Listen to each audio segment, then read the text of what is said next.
बाबा जी और हुजूर जी की प्यारी साध संगत जी, राधा स्वामी जी, संगत जी। कल 26 अक्टूबर को इस महीने का आखिरी भंडारा व्यास में संपन्न हुआ, लेकिन डेरे गई संगत बहुत ज्यादा उदास थी, क्योंकि 24, 25 और 26 तीनों दिन के कार्यक्रम में बाबा जी स्टेज पर नहीं आए। हालांकि बाबा जी ने 25 तारीख को ओपन कार दर्शन जरूर दिए थे, लेकिन संगत का मन तो तभी भरता है जब बाबा जी भंडारे पर तीनों दिन संगत को दर्शन दें, सवाल जवाब करें। लेकिन इस बार ऐसा नहीं हुआ। क्या इसके पीछे कोई खास कारण है? क्या संगत को चिंतित होना चाहिए? इन्हीं बातों पर आज हम शांत मन से चर्चा करने वाले हैं। संगत जी, सबसे पहले आपको एक जरूरी सूचना दे देते हैं। जिन संगत को 23 और 24 अक्टूबर को नामदान की पर्ची मिली है, उन सभी को आज 27 अक्टूबर को ही नामदान दिया जाएगा, चाहे आप किसी भी शहर या राज्य से हो। आज का दिन ही सभी के लिए हुजूर जी ने नामदान के लिए फाइनल किया है। और जो संगत आज सुबह 8 बजे से पहले नामदान हॉल में पहुंच गई होगी, उन्हें अब तक नामदान मिल चुका होगा। 8 बजे के बाद पहुंचने वाली संगत को अंदर नहीं जाने दिया गया, क्योंकि समय पहले से निर्धारित था, और पर्ची मिलने वाली संगत को इसकी जानकारी पहले ही दे दी गई थी। संगत जी, अब बात करते हैं कि बाबा जी पिछले तीनों दिन स्टेज पर क्यों नहीं आए। कुछ लोग कह रहे हैं बाबा जी की तबीयत ठीक नहीं है, तो कुछ का कहना है बाबा जी जानबूझकर संगत से दूर हो रहे हैं ताकि संगत का अटैचमेंट हुजूर जी के साथ बढ़ सके। संगत जी, इस बात में कोई दो राय नहीं है कि आज संगत का अटैचमेंट बाबा जी के साथ बहुत ही ज्यादा है, क्योंकि हम पिछले 35 सालों से बाबा जी के दर्शन करते आ रहे हैं, बाबा जी से सवाल जवाब करते आ रहे हैं, और यह अटैचमेंट स्वाभाविक भी है। लेकिन सच यह है कि बाबा जी की ना तो तबीयत खराब है और ना ही बाबा जी जानबूझकर संगत से दूर हो रहे हैं। बाबा जी विदेश यात्रा से वापस लौटे थे, और अब क्योंकि बाबा जी ने अपने कंधों का बोझ हल्का करने के लिए हुजूर जी को जिम्मेदारी सौंप दी है, तो बाबा जी अब ज्यादातर समय आराम करना चाहते हैं। बाबा जी ने सब कुछ बहुत ही सोच समझ कर किया है। अगर हम शुरुआत से देखें तो जब हुजूर जी को गद्दी देने की बात सामने आई थी, तब से लेकर आज 1 साल से ज्यादा समय हो गया है। बाबा जी ने खुद धीरे धीरे हुजूर जी को संगत के लिए इस तरह से तैयार किया कि हुजूर जी को कभी भी कोई दिक्कत ना आए। आज हम देख रहे हैं कि हुजूर जी खुद ही अकेले कितने बड़े बड़े भंडारे संभाल रहे हैं। यह सब बाबा जी की असीम कृपा और उनके मार्गदर्शन का ही असर है। हुजूर जी का अगर हम सबसे पहला सत्संग सुन लें, तो उस सत्संग में भी हुजूर जी ने इतनी सफाई से, इतने अच्छे तरीके से समझाया था कि कोई यह नहीं कह सकता कि यह उनका पहला सत्संग है, क्योंकि हुजूर जी के साथ बाबा जी हैं और बाबा जी ने हर छोटी से बड़ी बात हुजूर जी को सिखाई है। लेकिन अब क्योंकि आगे सब कुछ हुजूर जी ने ही संभालना है, इसलिए बाबा जी अब अपना बोझ और हल्का कर रहे हैं। पहले बाबा जी की भले तबीयत ठीक होती या ना होती, सत्संग कभी भी कैंसिल नहीं होता था। हमने कई बार देखा कि कुछ सत्संग में बाबा जी की तबीयत का अंदाजा उनकी आवाज से लग जाता था, लेकिन फिर भी बाबा जी 1 घंटे से ऊपर का सत्संग करते थे, क्योंकि तब हुजूर जी नहीं थे और पूरी जिम्मेदारी बाबा जी के कंधों पर थी। लेकिन अब क्योंकि हुजूर जी सब कुछ संभाल रहे हैं, तो बाबा जी आराम करते हैं। आपको सुनकर हैरानी होगी, नवंबर 2019 में जब बाबा जी की जीवन साथी यानी हमारी माता जी, माता शबनम कौर जी ने चोला छोड़ा था, उस दिन भी सत्संग होना था, लेकिन बाबा जी ने वह सत्संग भी कैंसिल नहीं किया था। सत्संग फरमाने के बाद माता जी का अंतिम संस्कार किया गया, क्योंकि तब सारी जिम्मेदारी बाबा जी के ऊपर थी, और बाबा जी ने कहा था, मेरी संगत बहुत दूर दूर से आती है, मैं संगत को ऐसे ही बिना सत्संग के नहीं मोड़ सकता। लेकिन आज जैसा कि आप सब जानते हैं, हुजूर जी सब कुछ अकेले ही संभाल रहे हैं, तो बाबा जी निश्चिंत होकर आराम कर पा रहे हैं। वैसे तो बाबा जी शब्द का रूप हैं, लेकिन हम जैसों को समझाने के लिए बाबा जी शरीर के रूप में आए हैं, और शरीर सभी का बूढ़ा होता है, और उम्र के इस पड़ाव में हर कोई अपने शरीर को आराम देना चाहता है। इसका मतलब यह नहीं कि बाबा जी जानबूझकर संगत से दूर हो रहे हैं। अगर ऐसा होता तो 25 तारीख शनिवार को बाबा जी ओपन कार दर्शन भी ना देते, लेकिन वह संगत का प्यार और संगत की पुकार ही थी जो बाबा जी को ओपन कार दर्शन देने के लिए खींच लाई। और जो कह रहे हैं कि बाबा जी की तबीयत खराब है, तो आपको बता दें कि ऐसा भी कुछ नहीं है। बाबा जी ठीक हैं। बस अब बाबा जी ने जिम्मेदारी हुजूर जी को सौंप दी है। संगत जी, हमें तो खुश होना चाहिए कि हमारे गुरु ने कितने अच्छे तरीके से हमें एक और गुरु की सौगात दे दी। एक जगह बाबा जी जाते हैं तो दूसरी जगह हुजूर जी जाकर दर्शन देते हैं। 1990 में जब बाबा जी ने गद्दी संभाली थी, तो उस समय बाबा जी के मार्गदर्शन के लिए हुजूर महाराज जी नहीं थे, क्योंकि महाराज जी पहले ही चोला छोड़ चुके थे और शुरुआत में बाबा जी को बहुत दिक्कत का सामना करना पड़ा था। लेकिन बाबा जी ने सब कुछ अच्छे से संभाल कर संगत के दिलों को जीत लिया और अब बाबा जी नहीं चाहते कि हुजूर जी को कोई दिक्कत का सामना करना पड़े। इसलिए हर मोड़ पर बाबा जी हुजूर जी का मार्गदर्शन कर रहे हैं। यह बात ठीक है। कुछ संगत आज भी कह देती है कि हमें तो बाबा जी से ही नामदान लेना था, लेकिन संगत जी, नामदान किसी भी गुरु से मिला हो, उसकी ताकत, उसकी शक्ति कम नहीं होती। नाम तो वही है, बस किसी को बाबा जी से मिला और किसी को हुजूर जी से मिल रहा है। नाम की कमाई जरूरी है। यह जरूरी नहीं कि नाम बाबा जी से मिला या हुजूर जी से। संगत जी, आशा है आपको सब कुछ क्लियर हो गया होगा कि बाबा जी बीते 3 दिन से संगत के सामने स्टेज पर क्यों नहीं आए। संगत जी, आप भी अक्सर सत्संग और सेवा पर जरूर जाते होंगे। जो संगत सेवा और सत्संग पर अक्सर जाती है, अब आगे का संदेश उनके लिए है। यह संदेश आपका जीवन बदल कर रख देगा। इसलिए इस बात को, इस घटना को पूरा सुनकर जाना। जी, संगत जी, सत्संगी बन जाना तो आसान है, पर सच्चे अर्थों में सत्संग की राह पर टिके रहना और सद्गुरु से किए वचनों को निभाना हर किसी के बस की बात नहीं होती। बहुत से भाई बहन यह कहते मिल जाते हैं कि सत्संग में तो वही बातें बार बार सुनाई जाती हैं, बस शब्द अलग होते हैं। इसी सोच के कारण कई लोग नियमित रूप से सत्संग जाने से कतराते हैं। मन हुआ तो चले गए, नहीं हुआ तो हफ्तों हफ्तों तक नहीं गए। कुछ ऐसे भी हैं जिन्हें सेवा का अवसर मिल भी जाए तो वे यह कहकर हाथ खींच लेते हैं कि समय ही नहीं निकल पाता। आज की इस वीडियो में मैं आपको एक ऐसा सच्चा प्रसंग सुनाने जा रहा हूं, जिसे यदि आपने पूरे दिल से सुन लिया तो हो सकता है आप खाना, आराम या अपनी कई आदतें छोड़ दें, लेकिन सत्संग और सेवा को कभी छोड़ने का मन नहीं करेगा। यह प्रेरणादायक घटना आपके भीतर ऐसी ऊर्जा और जोश भर देगी कि आपकी सोच, आपका नजरिया, पूरा जीवन बदल सकता है। यह बात 1990 के दशक की है। जब बाबा जी ने गद्दी संभाली और सत्संग देना प्रारंभ किया, तो उन्होंने एक बात पर अक्सर ध्यान दिया। जहां जहां भी सत्संग होता, देश के किसी भी कोने में एक बुजुर्ग सेवादार जैसे हर बार सबसे पहली पंक्ति में मौजूद होते थे। कोई भी सत्संग हो, वे हमेशा सबसे आगे बैठे दिखाई देते। सिर्फ इतना ही नहीं, बाबा जी ने यह भी गौर किया कि जब सेवादारों को दर्शन दिए जाते, तब भी वही बुजुर्ग हर बार सेवादारों की पंक्ति में नजर आते। अलग अलग शहरों और अलग अलग सत्संग कार्यक्रमों में बाबा जी उन्हें कई बार नोटिस कर चुके थे। एक बार सत्संग के दौरान बाबा जी ने अपने एक सेवादार को हल्के से इशारा किया और कहा कि उस बुजुर्ग को सत्संग के बाद मेरी कोठी में ले आना। सत्संग समाप्त होने पर बाबा जी मंच से नीचे आए और अपनी कोठी की ओर चले गए। जिसे जिम्मेदारी दी गई थी, वह सेवादार तुरंत उस बुजुर्ग के पास पहुंचा और बोला, बाबा जी आपको भीतर बुला रहे हैं। यह सुनते ही बुजुर्ग की खुशी का ठिकाना नहीं रहा। उनके चेहरे पर जो चमक और भाव था, वह शब्दों में बयान नहीं किया जा सकता। सेवादार के साथ वे अंदर पहुंचे और बाबा जी के इतने समीप दर्शन पाकर उनका हृदय भाव विभोर हो गया। बाबा जी ने प्रेम से पूछा, बाबा जी, मैं आपको हर सत्संग में सबसे आगे बैठा देखता हूं।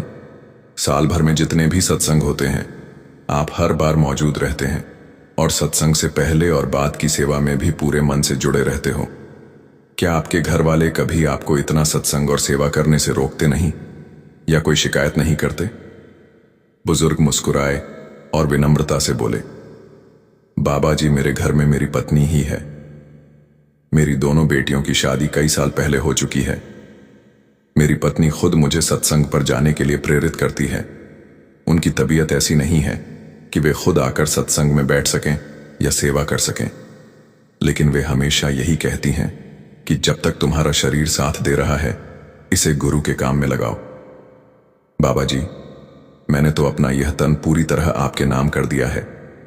मेरी यही प्रार्थना है कि जब भी मेरी अंतिम सांस निकले तो वह गुरु घर की सेवा करते हुए ही निकले। बाबा जी ने प्रेम भरी दृष्टि से उनकी बात सुनी। वे भली भांति जानते थे कि इस बुजुर्ग के भीतर सेवा और सत्संग के लिए इतनी गहरी लगन क्यों है, लेकिन फिर भी उन्होंने सहज भाव से पूछा, बाबा जी बताइए, आपको सेवा और सत्संग से इतना प्रेम कैसे हो गया? यह लगाव कहां से आया? बुजुर्ग ने विनम्र स्वर में अपनी जीवन कथा सुनानी शुरू की। बाबा जी, पहले मैं बहुत बुरे रास्तों पर था। मांस और शराब मेरे रोजमर्रा के हिस्से बन चुके थे। मालिक की ओर ध्यान देने का तो सवाल ही नहीं था। मैं दुनियावी सुखों में पूरी तरह उलझा हुआ था। बुजुर्ग आगे बोले, जब मेरी उम्र 60 वर्ष के करीब पहुंची तभी अचानक स्वास्थ्य बिगड़ने लगा। पेट में लगातार तेज दर्द रहता था। जांच करवाई तो डॉक्टर ने बताया कि पेट में एक रसोली बन गई है और उसका तुरंत ऑपरेशन करना बेहद जरूरी है। डॉक्टर ने साफ चेतावनी दी कि यदि ऑपरेशन ना कराया गया तो रसोली फट सकती है और जान को खतरा हो जाएगा। उन्होंने मुझे कहा, घर वालों से बात कर लीजिए और तय तारीख लेकर ऑपरेशन करा लीजिए। डॉक्टर की बात सुनकर मैं घबरा गया। घर आकर मैंने सारी बात पत्नी को बताई तो वह भी बहुत परेशान हो गई। उन दिनों मेरा एक बहुत करीबी मित्र था। अब तो वह दुनिया छोड़ चुका है। वह एक सत्संगी था और हुजूर महाराज जी से नामदान लिया हुआ था। मैंने उसे भी पूरी बात बताई। उसने बड़े सहज भाव से कहा, इसमें डरने वाली क्या बात है, ऑपरेशन करवा लो, सब ठीक हो जाएगा। ईखो, मैंने हिचकिचाते हुए कहा, ऐसे ऑपरेशन में तो कुछ भी हो सकता है, जान का जोखिम है। मेरे उस सत्संगी मित्र ने दृढ़ता से जवाब दिया, अरे ऑपरेशन नहीं करवाया तो जान जाने का खतरा पक्का है, इसीलिए बेहतर है कि इलाज करा लो, इसी में भलाई है। बुजुर्ग ने आगे बताया, उसी शाम मेरा वह मित्र डेरे जाने की तैयारी में था। उसने मुझसे कहा, पहले डॉक्टर से पूछ ले कि वह ऑपरेशन की तारीख कब दे सकते हैं। अगर 2-3 दिन बाद की तारीख मिल जाए तो तू भी मेरे साथ डेरा चल। मैंने तुरंत डॉक्टर से बात की और बाबा जी आपकी कृपा देखिए। डॉक्टर ने 3 दिन बाद का समय दे दिया। आज सोचता हूं तो समझ आता है कि वे 3 दिन डॉक्टर ने नहीं आपने मेरे लिए रखे थे, क्योंकि मेरे जीवन में जो होना था वह किसी छोटे चमत्कार से कम नहीं था। मैंने अपने दोस्त को बताया कि ऑपरेशन की तारीख 3 दिन बाद मिली है। यह सुनकर वह बोला, बस अब तू अपना सामान बांध ले और मेरे साथ निकल चल। उस समय मैं सत्संगी नहीं था। शराब और मांस मेरी दिनचर्या का हिस्सा थे, इसलिए मैंने संकोच में उससे कहा, भाई मैं डेरे जाने के लायक कहां हूं, तू तो जानता है कि मेरी आदतें कैसी हैं। मेरे दोस्त ने प्यार से समझाया, यही तो मौका है। अगर पहली बार मालिक के घर बुलावा आया है तो पीछे मत हट, कुछ मत सोच, सिर्फ मेरे साथ चल पड़। बुजुर्ग ने आगे गहरी भावनाओं के साथ कहा। उस दोस्त के बार बार आग्रह करने पर मैं उसके साथ डेरा आ गया। वह मेरे जीवन का पहला दर्शन था। पहली बार मैंने डेरा देखा। उस दिन के बाद से मानो मैं यहीं का होकर रह गया। मैंने आपका सत्संग सुना और जब मित्र को सेवा करते देखा तो मन में एक चमक सी हुई और मैंने भी थोड़ी देर सेवा में हाथ बैठा दिया। 2 दिन डेरा रहकर हम घर लौट आए। 3 दिन बाद ऑपरेशन की तारीख थी, इसीलिए मैं पत्नी और अपने उसी दोस्त के साथ अस्पताल पहुंचा। दिल तेज धड़क रहा था, बहुत घबराहट थी। ऑपरेशन से पहले डॉक्टरों ने मेरी पूरी जांच दोबारा करवाने का फैसला किया। पेट का स्कैन कराने के लिए मुझे लैब भेजा गया। कुछ देर बाद रिपोर्ट मेरे हाथ में थी, जिसे मैं डॉक्टर को देकर आ गया। रिपोर्ट देखते ही डॉक्टर अजीब से अंदाज में बोले, आप हमसे मजाक कर रहे हैं। मैं स्तब्ध था, समझ ही नहीं आया कि वे ऐसा क्यों कह रहे हैं। डॉक्टर ने गंभीर स्वर में कहा, अगर आपने किसी और जगह जाकर ऑपरेशन करवा लिया है तो फिर यहां ऑपरेशन के लिए क्यों आए हैं? यह सुनकर मैं हक्का बक्का रह गया। मैंने कहा, डॉक्टर साहब आप कैसी बातें कर रहे हैं? डॉक्टर ने कंप्यूटर स्क्रीन पर स्कैन की इमेज दिखाते हुए कहा, देखिए आपके पेट में जो रसोली 3 दिन पहले थी वह अब बिल्कुल नहीं है। इसका मतलब साफ है, या तो रसोली किसी तरह हट चुकी है या आपने ऑपरेशन करवा लिया है। मैंने तुरंत अपनी कमीज ऊपर उठाकर पेट दिखाया और कहा, आप खुद देख लीजिए, क्या आपको कहीं ऑपरेशन का एक भी निशान दिखाई दे रहा है? डॉक्टर ने ध्यान से देखा और उनकी आंखें अविश्वास में फैल गईं, मानो उन्हें अपने ही विज्ञान पर भरोसा ना हो रहा हो। बुजुर्ग ने आगे बताया। डॉक्टर को लगा कि शायद लैब की रिपोर्ट ही गलत है। उन्होंने तुरंत लैब में फोन कर पुष्टि करवाई।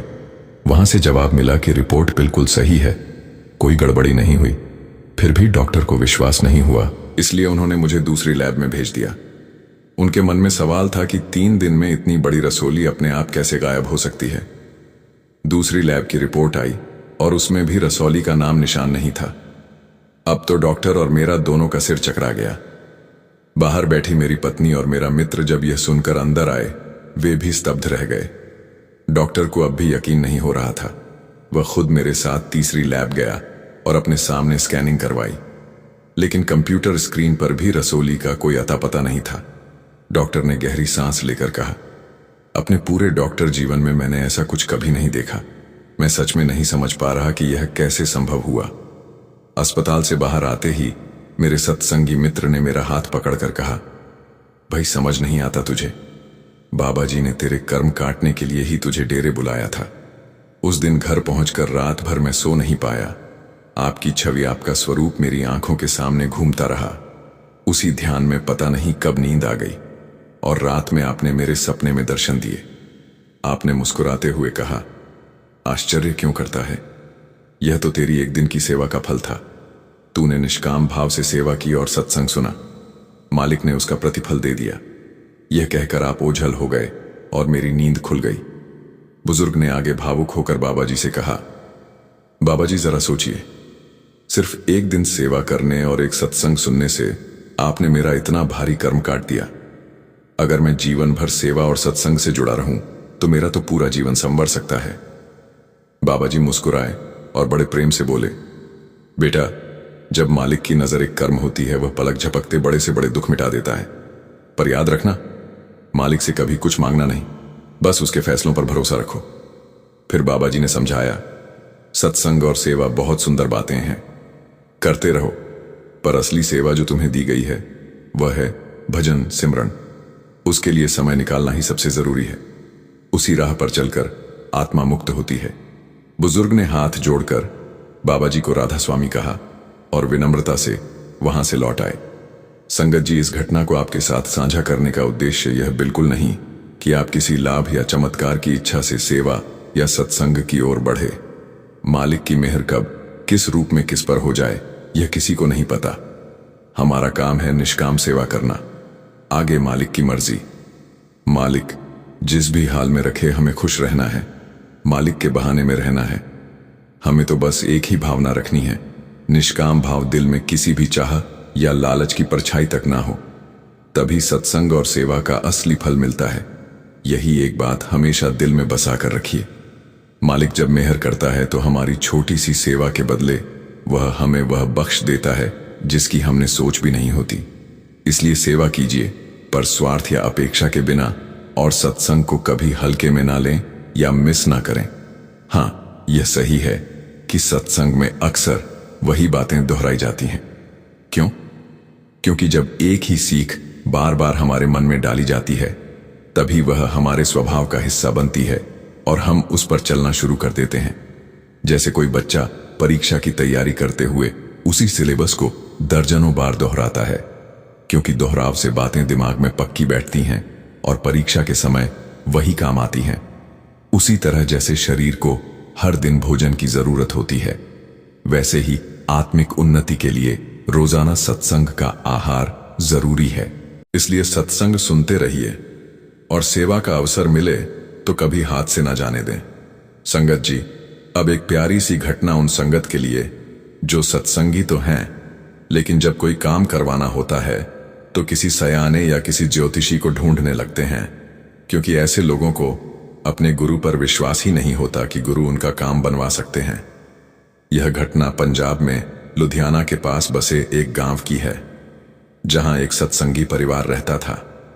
यह परिवार अपने प्रेम और समर्पण के लिए जाना जाता था, चाहे सत्संग सुनने की बात हो या गुरु घर में सेवा करने की। वे हर अवसर पर तन मन धन से आगे बढ़कर सेवा निभाते थे। उनके घर के बिल्कुल पास एक हिंदू परिवार रहता था। दोनों घरों की महिलाओं के बीच गहरी मित्रता थी। समय के साथ उस हिंदू परिवार का बेटा पढ़ाई के लिए विदेश जाने की तैयारी करने लगा, परिवार ने बड़े अरमानों से उसके लिए वीजा आवेदन किया, लेकिन पहला आवेदन रिजेक्ट हो गया। उन्होंने हिम्मत नहीं हारी और कुछ दिनों बाद दोबारा आवेदन किया, मगर इस बार भी वीजा नहीं मिला। लगातार इनकार मिलने से परिवार बेहद मायूस हो गया। न सिर्फ उनका मन टूट रहा था, बल्कि बार बार आवेदन करने में उनका काफी पैसा भी बर्बाद हो चुका था। जब इस बात की खबर सत्संगी बीवी को मिली तो एक दिन पड़ोसन ने उनसे बातचीत में दुख व्यक्त करते हुए कहा, मुझे पता चला कि तुम भी अपने बेटे को विदेश भेजना चाहती हो, पर बार बार वीजा रिजेक्ट हो रहा है और पैसे भी हाथ से निकलते जा रहे हैं।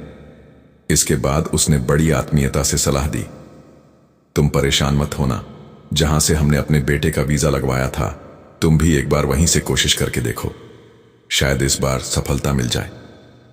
कुछ समय बाद सत्संगी बीवी ने अपनी पड़ोसन की बात मानकर उसी जगह से फिर एक बार अपने बेटे का वीजा आवेदन कर दिया, लेकिन किस्मत ने इस बार भी साथ नहीं दिया। वीजा फिर से रिजेक्ट हो गया। ये लगातार असफलता उनकी हिम्मत तोड़ने लगी। वे मन ही मन सोचने लगी, दूसरे सबके बच्चे विदेश जा रहे हैं, पढ़ रहे हैं, आगे बढ़ रहे हैं, फिर मेरा बेटा ही क्यों बार बार कोशिश करने के बाद भी नहीं जा पा रहा। इस बात ने उन्हें भीतर तक निराश कर दिया। यह देखकर उनकी पड़ोस वाली बीवी ने सलाह दी, तुम मेरे साथ हमारे पंडित जी के पास चलो, अपने बेटे की कुंडली भी साथ ले चलना, शायद कोई कारण निकल आए। सत्संगी बीवी ने तुरंत इनकार कर दिया और बड़े विश्वास से कहा, मुझे मेरे सतगुरु पर पूरा भरोसा है, मेरा काम जब होना होगा मेरे मालिक खुद रास्ता खोल देंगे। उनके घर देर हो सकती है लेकिन अंधेर कभी नहीं। लेकिन पड़ोस वाली बीवी के लगातार आग्रह करने पर वे अंततः बेटे की कुंडली लेकर उसके साथ पंडित के पास चली गई। दोनों ने पंडित जी के सामने बैठकर पूरी समस्या बताई। पंडित ने कुंडली देखने को कहा तो उन्होंने अपने बेटे की कुंडली आगे बढ़ा दी। जैसे ही पंडित ने कुंडली पर नजर डाली, उसके चेहरे के भाव बदल गए। कुछ क्षण रुककर वह बोला, आपके बेटे को अब तक जो भी सुरक्षा मिली है वह सिर्फ आपकी वजह से है। आपके सद्गुरु की कृपा आप और आपके परिवार पर लगातार बनी हुई है। इसी वजह से किसी भी प्रकार की बड़ी विपत्ति आपको कभी छू नहीं पाई। आपके गुरु जी का संरक्षण आपके घर को ढाल बनकर घेरे हुए हैं। फिर वह पंडित आगे बोला, कुंडली के अनुसार यदि आपका बेटा अभी विदेश चला गया तो उसके गलत संगत में पड़ने और नशे की लत में फंसने की संभावना बहुत अधिक है। ग्रहों की स्थिति इस समय उसके लिए अनुकूल नहीं है, लेकिन घबराएं मत, जल्द ही यह नकारात्मक प्रभाव समाप्त हो जाएगा। पंडित की बात सुनकर उस सत्संगी बीवी की आंखों से आंसू बह निकले। दिल में बाबा जी के प्रति कृतज्ञता उमड़ आई। उसी पल उन्हें समझ आ गया कि उनके बेटे का विदेश ना जा पाना कोई कमी या बदनसीबी नहीं थी, यह तो उनके सद्गुरु की दया थी। उन्होंने मन ही मन सोचा, अगर मेरा बच्चा विदेश चला जाता और गलत संगत का शिकार होकर नशे में पड़ जाता तो मेरा तो जीवन ही बर्बाद हो जाता।